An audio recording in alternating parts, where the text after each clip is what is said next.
computer button. All right, hi everybody. I am Mr. Bruno. I am the College and Career Counselor at Round Lake High School. I have been with Round Lake High School now. This is going to be my second year. So it has been definitely an interesting roller coaster going into how the College and Career Counselor role is at this point, but I am here to support your students and to help you with any questions you should have. That is why we are doing these webinars and putting presentations out virtually. I have two of my colleagues here who are from the counseling department. I have Ms. Juarez, who I think is above me on my screen, and Ms. Shustef, who is below me. So Ms. Juarez, do you want to introduce yourself first? Hi, I'm Mrs. Juarez. This is my third year at Round Lake High School. I've been in the counseling profession for over 9 years now, and I'm just looking forward to working with your students. Perfect. Ms. Shustef? Hi, I am Allison Shustef. I'm also one of the counselors at Round Lake. This is, I think, my 13th year at the school. I started off as a teacher, and I've been in the counseling department now for, I think this is my 7th year in the counseling department. Awesome. Thank you, too. Thank you for being here. Thank you to all the families in attendance. We appreciate it. I know I've gotten a lot of feedback over the last year that doing these events at nighttime make it a lot easier for a lot of people. And we are going to be recording this, like I said, because then if you couldn't make it at 6 p.m., you'll have the opportunity to watch this later. There is also, if you have not had an opportunity to watch the presentation I put out, it is an hour-long presentation. It's part one of a two-part series for students and parents. The second part's really going to focus on the application process, start to finish. This was a really big overview of just the college search in general. I know there's been many questions that have been coming in, but the question we've heard the most and the question that's coming through on the chat feature right now is for us to talk about the SAT. We have covered that in the last two webinars with our students, but we are 100% going to cover that, and we're just jump right into it right now. So, Ms. Shustef, do you know anything about the SAT? So that is a big question that we are getting right now from students and from parents, and unfortunately from us as well, because we don't have the answer to that quite yet. The hope is that there will be some form of the SAT given in October, but it is not set in stone yet. A lot of it will be determined, by the guidance as far as how many people can be in school or in a room at the same time. So we do not yet know for sure. However, as soon as we know the answer and as soon as anything is set in stone, then we will be communicating that, of course, to all students and parents. So the most important thing right now is please make sure to follow the counseling department on social media. Mr. Bruno runs a Facebook page and a Twitter page and puts out information all the time on those. And also make sure to be checking all emails. The students will be getting emails from their counselors and from Mr. Bruno, and all information will definitely be put out on all of those platforms as soon as we know. Yes, exactly. We want to know just as badly as you do, and we are not hiding any information. We just don't have any concrete details right now. It really is not even coming from administration. It's coming from the state level. It depends on what tier we are in at this point, if we can even move forward with it. So we are very, very hopeful that it will be happening in October, but it just really depends on how things go the next few weeks here. But you should find out moments after we find out. We are going to be putting that out for the world, at least for the Round Lake community to know. On the standardized testing scope, it is also important to know that this year is a lot different than every other year when it comes to standardized testing, because so many schools, we're at 500 plus schools on the NACAC website that I tweet about quite often and have sent emails about, where they're test optional. And these schools have committed that test optional means test optional, which means that they're not playing around, there's no joking, this isn't like a game. I know sometimes students feel like and parents feel like colleges are saying one thing, but they really mean something else. These schools are saying test optional means test optional. So even the California system has signed on to that. It is in my opinion, it's really a good thing that schools are going test optional. It means that schools are really looking at students holistically and not just by their grades and their SAT scores. SAT scores show a lot, but for a wide segment of students, it doesn't really define who they are. I know that I took the SAT multiple times when I was in high school and finally got the score that I was proud of, but it still wasn't representative of who I was with my GPA. My SAT score should have been much higher where I was as a GPA student, and it was not, and that is one of the reasons that when I wanted to go to University of Illinois Champaign-Urbana, I was not accepted. So I wish personally that it would have been more of a holistic review, and a lot of the documents you read out there, a lot of the case studies that are out there from a college and counseling perspective state the same thing. So when I'm saying a holistic view, this is what they're looking at. So now this year, instead of taking SATs into account of these schools, if you do not have an SAT score, they're looking at grades. How are you as a student? How have you been the last 3 years? They're definitely going to look at how you are throughout this pandemic. So schools are going to want to know, and if you're saying to yourself, well, I want to have my application in by November 1st or November 15th for that early application deadline, they're never going to see my senior year grades. They absolutely are going to see your senior year grades because they are going to ask me, all of these schools you've applied to send them your mid-year transcript. If you were a 3.8 GPA student at the beginning of this semester, and I send your transcript out January 15th, and your GPA is a 3.6 or a 3.65, and you went from having A's and B's to now having C's and D's, that is going to affect you. And while you may have been accepted to a school, they absolutely can take that back. So please take everything you're doing during this pandemic seriously. Your grades are important. Your classes are important. While they are different than how you have taken classes in the past, it is where we are right now, and I really hope you take it seriously. You will be I would be shocked if you did not take a college class online during your college years. Panel, did you take any online courses while you were in college? Yep. No. You never had to take any, Martha? Where did you go for your undergrad? I went to NIU, and then, Okay. well, I started off at a community college, and then I went to NIU. So Okay. I was able to take all my classes in person. Yeah, and I know right now NIU is doing hybrid, so they are doing a lot of classes online and they're doing classes in person for labs. So saying that this is like, I don't love online learning, I don't love online testing, like I agree with you, I would rather be in person, just in general, but there's a potential that you will be taking online courses in the future, and they want to know schools, the schools want to know that you'll take it seriously once you get to the college level also. So they'll be taking grades into account, they'll be taking your course rigor. Just one of the panels want to talk about what course rigor means? Sure. So that would be, they'd be looking at what types of classes you've been taking throughout all of high school. So were you challenging yourself? Did you take classes that would prepare you for college? How many honors classes did you take? Did you move up in levels from being a freshman who maybe was in prep classes to regular classes later, or you were in regular classes and moved into some honors classes? So they will be looking at how much you challenged yourself. Yes. And another question I know that my peers are getting quite often is, hey, I'm supposed to be in an AP class. It's my senior year. We're in e-learning. Can I not be in an AP class or an honors class anymore?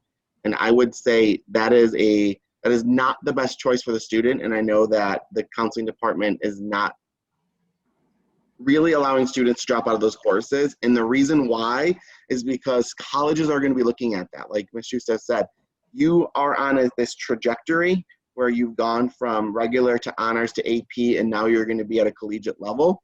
And so if all of a sudden you're back from honors English 3 to regular English 1, it's just showing the college that something happened in the middle. And of course, the pandemic, that is something that happened in the middle. But they want to see that you have like overcome and you've achieved. So continue on that path. The teachers are doing an excellent job. I know we're a week and a half into this school year, but teachers are committed and they're working really hard to help these students. Schools are also going to be looking at any honors that you've received, any awards that you've received, any distinctions. They're going to be looking at extracurricular activities, and they're also going to be looking at how you have been in the community and if you've done any work. So they're going to be looking at all of these much, much, much more seriously than they would have in the past. Where in the past, they would have looked at SAT, GPA, and then the rest of it had minor importance. Everything's going to have a little bit more importance at this point. So if you're saying now to yourself, how am I going to be involved in extracurricular activities? We're learning from our house to be safe. Think about all of the things that you have done the last 3 years. If you're a senior this year, if your student's a junior, think about the things you did the last 2 years. And should we be moving back into the building, what can you do when we get back? I would recommend getting out a notebook and writing down everything that you've done in the last few years, academically, things that you've done in the community, things that you have done, even if it's your work, please put all that down. Schools want to know that you have been an active member, not only in the school, but in the community, and how you are at work. They want to hear that too. So those are all important things that are now going to be in place because the SAT is going to be test optional. And there are some schools where the SAT is still going to be required and that they're still going to look at that. Not every school is going test optional, but the list is getting more and more limited on the schools that are not going to be test optional at this point. So should we come back and take that SAT in October, it will fulfill that those schools also. So the next question I get most often, and I will open this up to the panel, is when should I start preparing for the FAFSA and when can I start applying to the FAFSA? So panel. I'll go ahead and answer this one. So for the FAFSA, that does not actually open up until October 1st. So I would not apply right now, because if you're applying, you're most likely applying for the wrong one. We will be sending out information about some like FAFSA Fest that we'll be doing. So we'll be assisting, but don't start your application right now because it's going for the wrong academic school. Yeah, if you're applying for the FAFSA that's open right now, you're applying for the FAFSA that our seniors that have just graduated, the class of 2020, applied for in October of last year. So you're just not going to get anything from that. You're going to want to apply for the correct FAFSA, which opens up as far as says. And if you're thinking to yourself, how am I going to complete the FAFSA by myself? I've never done it before. It's confusing. We have a lot of resources that are going to be available this year. We do a FAFSA Fest every single year where we get through 100 plus, 150 last year families to help them with their FAFSA. I know that we are not in person this year, but we are still going to be available virtually. We're also going to be working with families with ISAC. So ISAC is going to be it's an Illinois state program that's funded through a grant. There are representatives that are specifically for our small areas. Our ISAC rep is Alexis Alvarez. He is fluently Spanish speaking, and he will be available to work through your FAFSA form with you. You'll be doing it virtually, so it'll be kind of like this where you log into a Zoom one-on-one. It'll be private. You will share your screen, and then you'll work with Alexis on that. We also have the opportunity to work with CLC. CLC has been gracious enough to offer their services up. Since they are a community college, you'll be able to work with some of the financial aid team at CLC, even if you're not planning on going to CLC, preferably if you are planning to go to CLC. So that is really what we're going to talk about for the FAFSA now. We will talk much more about the FAFSA as we get closer to October. This is just a little bit. I do want to talk about CLC and let you know, because one of the questions is, actually, I'll open it up to the panel so I don't take all the time. What are some of the schools that our students go to? What is a school that a lot of our students go to? So CLC is definitely a school that a lot of our students do go to. It is a community college, so Because our students are in district for CLC, the cost of tuition is much lower and is generally much lower than a four-year school. So a lot of students do choose to start there or complete their whole education there, because CLC has certificate programs and two-year programs. You can get an associate's degree there. And then a lot of students also will start there and then after 2 years transfer to a different four-year school. So that is the school that most of our students do attend. And I would say the next most common ones are probably the public Illinois schools, Northern Illinois, Western Illinois, those types of schools. Yeah, we had a large group of kids that went to UIC this year. I know we had students we had multiple students go to McAllister, which is a really high level school to get into, private school. We had a student that went to Northwestern. We had some really, the class of 2020 were absolutely incredible, and I'm so excited to really get to work with the class of 2021 now, because I'm sure they are just as incredible to work with. So that's important to know. So the next question that I received that I think is important to talk about is, what's the difference between early decision and early action, and should I apply for either of those? Hannah, I'll open it up to you. Okay, so early decision. Early decision is a binding. I usually do not encourage students to apply early decision, because if you do get accepted, you have to withdraw your other applications from your other schools, and no matter the financial aid, you would have to go to that school. I strongly encourage early action.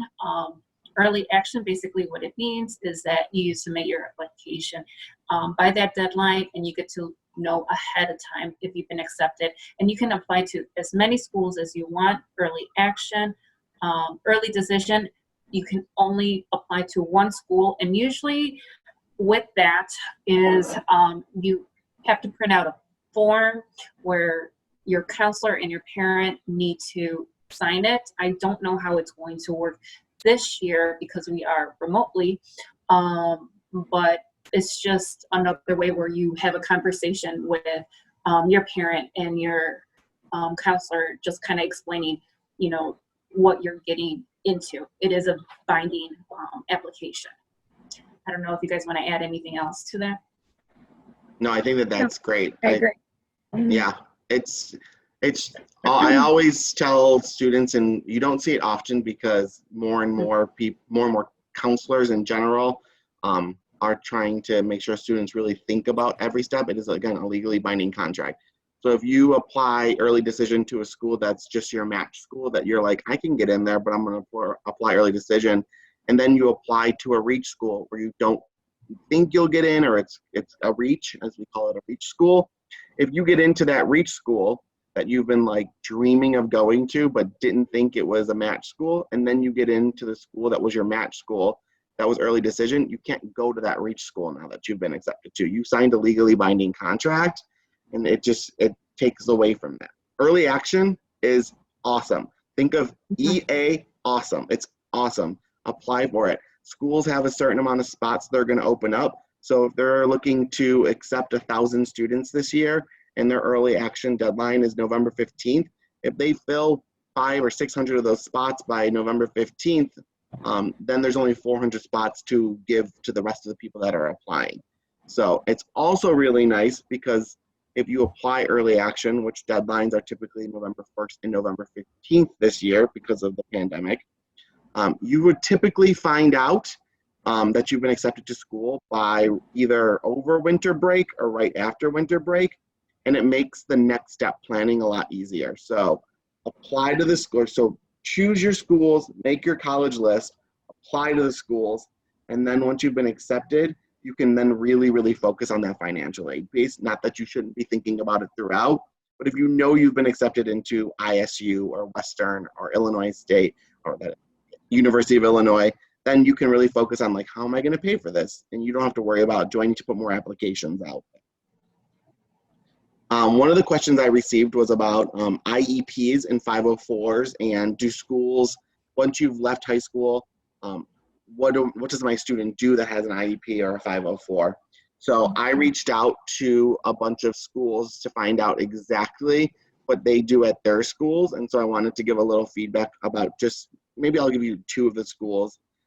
Number one, they all responded very, very quickly, and they all responded with the fact that there is absolutely something in place at their school to help support your students. There are different names for it at every single school. I reached out to University of Wisconsin-Whitewater, which is very, very close to where we are. And the person I spoke to said that they have a Center for Student Disabilities in the admissions office. And so they are very, very proactive with the student. Once a student has been admitted, either by standard admission or through a conditional review, they're connected with a disability service coordinator. Our DSC have a similar role to a case manager like in high school, and assist the students' college preparation and accommodations needed, whether academically or living. Our DSCs perform an intake meeting in the beginning of the student's freshman school year to discuss what services they may or may like to use during their years at UW-Whitewater. They also assist in connecting the students on campus opportunities important to utilizing during their college career. They provide resources like tutors in subject areas or personal characteristics, organizational time management, adaptive transportation if desired, as well as a tool called Employee Connections. That's just some of the things that they'll do at Whitewater. I reached out to Elmhurst University also. So Whitewater is a larger public school. Elmhurst is a smaller private school. There's this, again, called a Disability Service Coordinator. It's called the Learning Center. They say that at their school, for example, a student may no longer need test taking in English. So the student meets with an DSC, a Disability Service Coordinator. And then from there, the DSC will help the student notify the professors. The student does need to advocate for themselves with the professor if they're interested in utilizing accommodations. So if a student needs longer time in English, but they don't need that longer time in math, then they just need to let the professor know. They continue throughout the year talking to the DSC, and they'll continue throughout all of their years. One of the things that I think is really important from all of the schools that I heard from is this self-advocacy piece. And what that means is in high school, we do a great job as social workers, psychologists, counselors, making sure that your student who has an IEP or a 504 is everything is there for them, and we want to make sure that we are helping them get all of the resources necessary and utilizing all of the resources necessary. In college, they have all of these resources, but the student has to advocate for themselves. So the student has to ask their professors for the help. It is there. They can just ask this DSC role to help them with that, and that person will do it. There isn't this automatic assumption that because you have an IEP or a 504, somebody's going to help you do it without you asking. Self-advocacy is going to be super important after college, and so they really ingrain that and instill that inside of college. So that's important to know. If there's any other questions that are coming in from the attendees, feel free to type it into the chat. Again, I will not read your name out. I'm just really happy to answer any live questions that are coming through. I'll keep working off the questions on the Google Doc, but please feel free to ask any questions in the chat.